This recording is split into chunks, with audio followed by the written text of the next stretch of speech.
Hey, what's up guys, Matt here. I'm finally back with another review. The reason it's been so long is that when I was in Melbourne I sort of picked up a cough, and I believe it was from all the dust from the air show that I went to, and it just sort of got stuck with me, and it got persistently worse, and it's taken over a month, about a month, to sort of go away.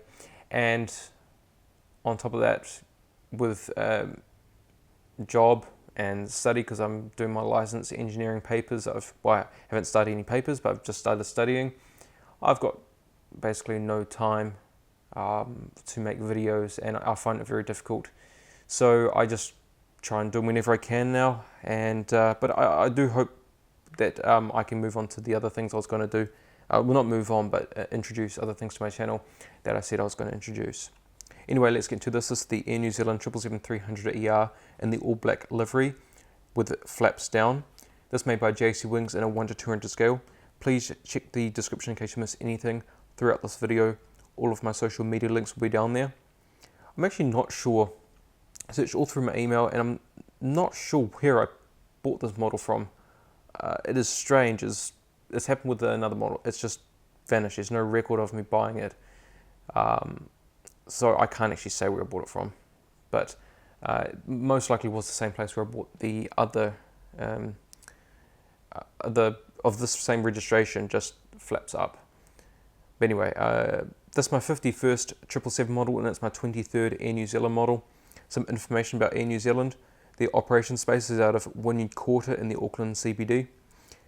The main hubs are Auckland International Airport, Christchurch International Airport, and Wellington International Airport. Focus cities are Los Angeles International Airport and Sydney Kingsford Smith. They were founded on the 26th of April 1940 as TEAL, which is Tasman Empire Airways Limited, and renamed to Air New Zealand on the 1st of April 1965.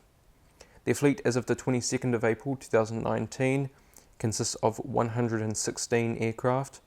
18 are 777s, 10 of which are 200ERs, and 8 are 777-300ERs. They serve 52 destinations worldwide, and their current 777-300ER routes are from Auckland to Brisbane, Houston George Bush Intercontinental, London Heathrow via Los Angeles, Melbourne, Nandi, San Francisco, and Sydney Kingsford Smith. This aircraft's first flight was on the 30th of December 2011 and delivered to Air New Zealand on the 10th of January 2012. The Boeing customer code for Air New Zealand is 19. Let's take a look on the box here. 777-300ER, there is a picture of the aircraft. And you can see there's also a slightly greyed area for where they place the picture over the top, because if they were to have it the same colour as the black here, they could have made the whole thing just sort of this colour. But if they were to have it this, you wouldn't be able to see the outline of the aircraft because it's just, it all matches. 1:200 scale model. And on the back, just the usual license and warnings.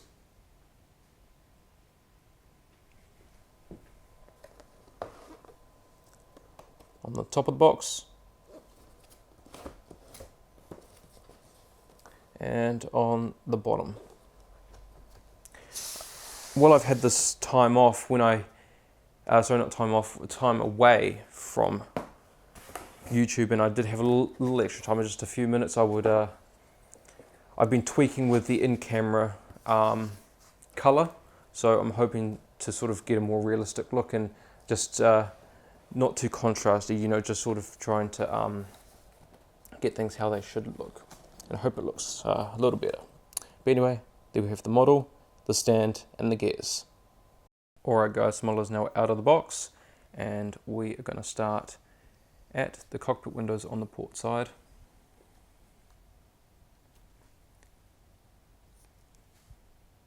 Okay, so there we have the cockpit windows, window wipers, pitot tube static ports, the Star Alliance logo, because Air New Zealand is a member of Star Alliance, which is a group of 27 airlines. KQ, part of the registration on the gear door. Air New Zealand titles. and the nice realistic looking inboard landing light. You may notice from the offset that the wings looked a little weird. Well, you'll find out exactly what they look like in a second, the entire profile of them. There we have the General Electric G90-115B engine, and it's got all of the engine markings, or at least most of them I should say, the ones expected, at least with the translating cowl markings, translating cowlings. Inside the engine, very detailed, we've got the strake on the inboard side of the engine nacelle. Fan blades, let's see if that's a little better. Fan blades, they do spin. And if we have any, we do have landing tack slats. Maybe better if I bring it down. You can just see them right there. Same on this side, again that inboard engine strake, and then the fan blades, they do spin. Just a couple of things. So I mentioned about that wing profile. So there you can get a look at the wings. Just adjust this so it's better seen. Right, so the wings they do have a slight flex. So with the flaps down, it is to simulate an aircraft landing, because the flaps are in landing configuration. So that is a nice little addition. And also just the tail, you can see it's just not aligned. It bugs me when it's just not aligned properly. So you can see it's slightly off center. But anyway, that's it's not incredibly off center, but it's enough to sort of put me off.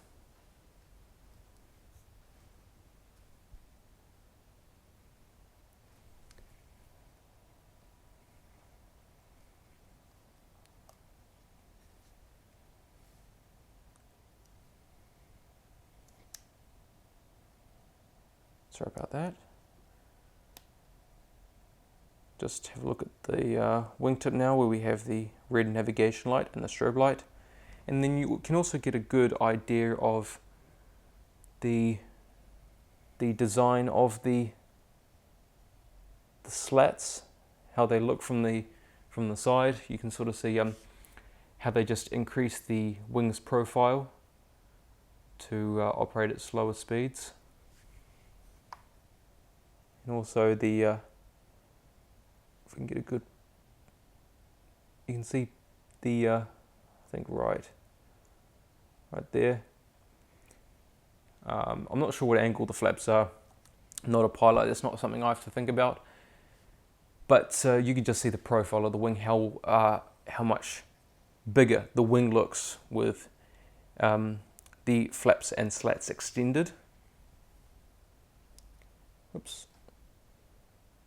Sorry guys, I'm just doing a little adjusting. Does take a little bit of time to get used to again. Registration number ZK-OKQ, or Zulu Kilo Oscar Kilo Quebec. And on the tail we have the fern.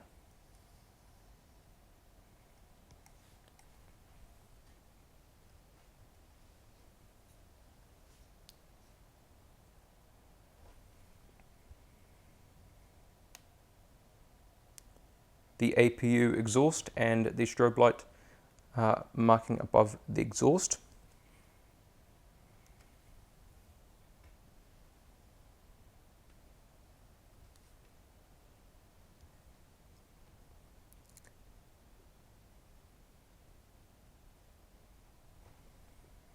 And now on to the cockpit windows on the starboard side, where we have the window wipers as well, pitot tubes and static ports, Star Alliance logo, KQ part of the registration on the geared door. We also have the front cargo container door, Air New Zealand titles, and that realistic looking landing light on the inboard side of the wing. The GE90 engine, and we come to the wingtip across the upswept wing, where we have the green navigation light and the strobe light. And again, you can see that side profile of those slats.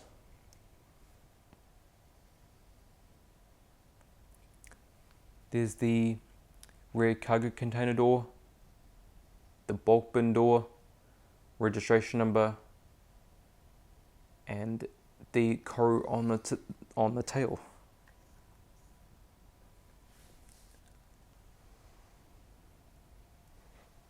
Just going to take a look underneath the aircraft now.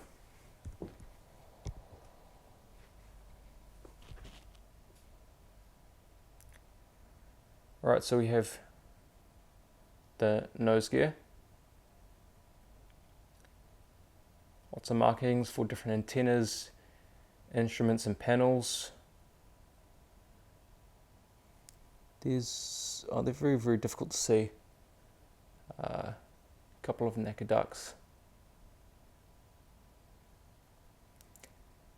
The red beacon light, anti-collision light, hole for the stand, main gears and the gear doors.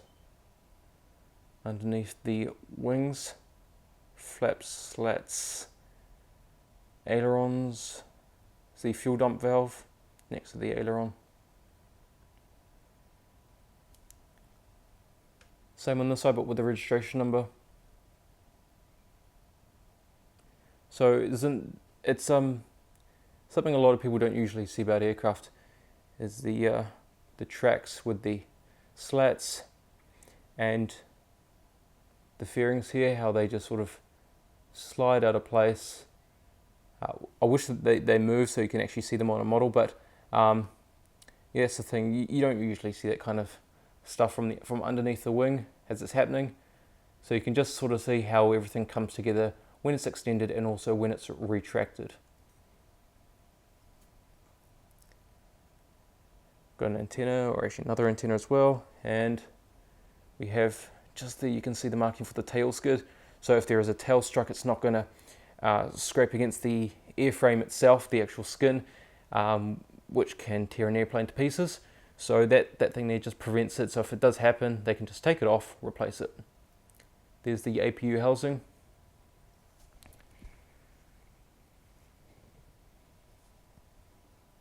And on top of the aircraft now, we have the anti-collision light,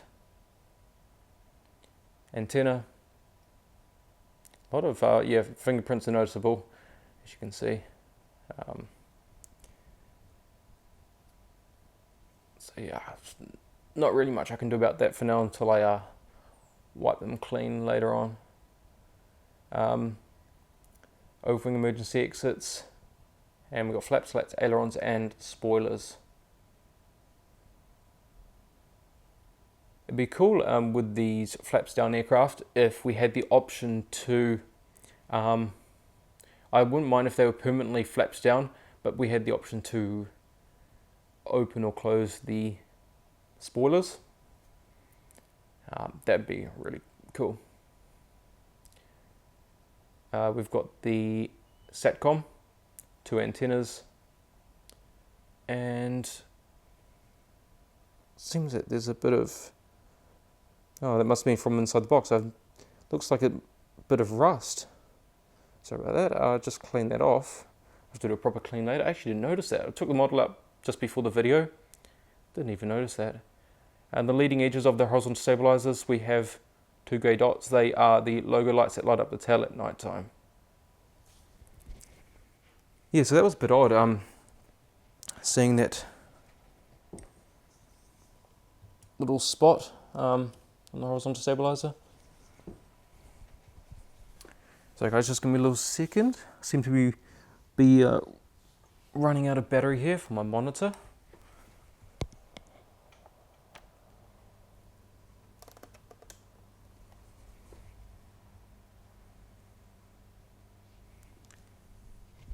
Okay, let's continue.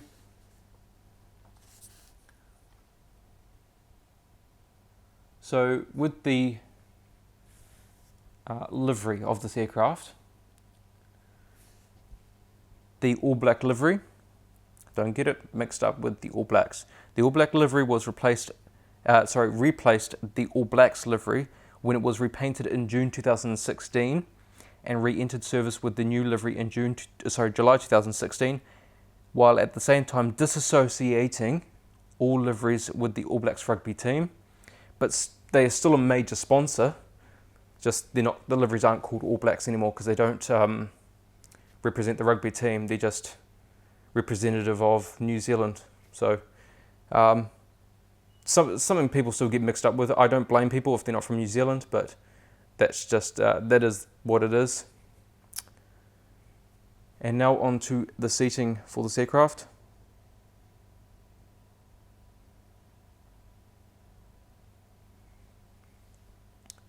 So we have Business Premier 44 flatbed seats, rows 1 to 7 and 9 to 12. That is from here to about here. Then from here to here we have Premium Economy. That is 54 recliner seats from rows 23 to 30. And then from here to the back of the aircraft is entirely economy.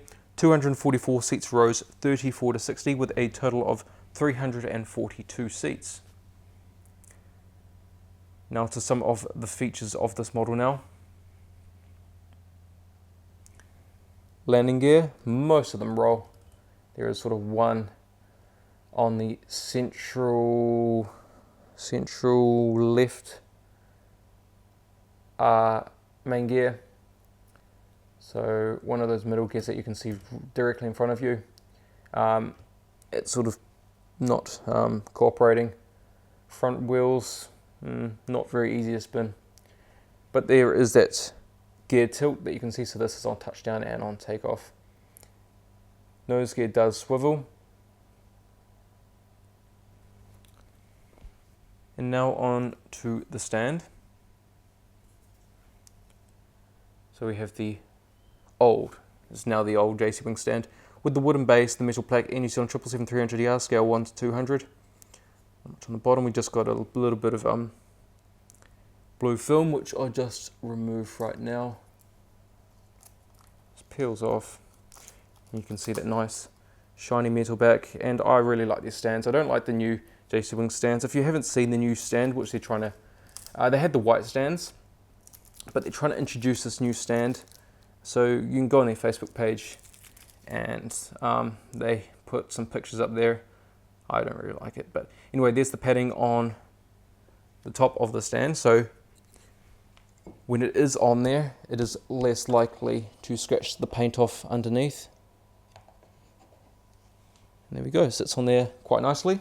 And it does look very nice on the stand, especially with those flexed wings, which you'll get a better view of in a second on the stand. The gears are magnetic, can be easily removed and put back into place.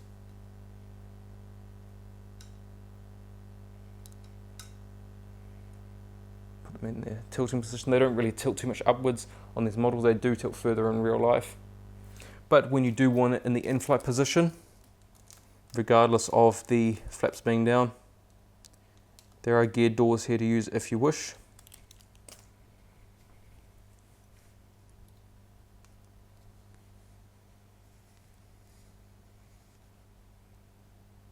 And by the way, forgot to mention, of course, Air New Zealand is the flag carrier of New Zealand. Anyway guys, I hope you have enjoyed. Please leave a like if you did. Comment, tell me what you think of this model. Tell me if you're going to get it.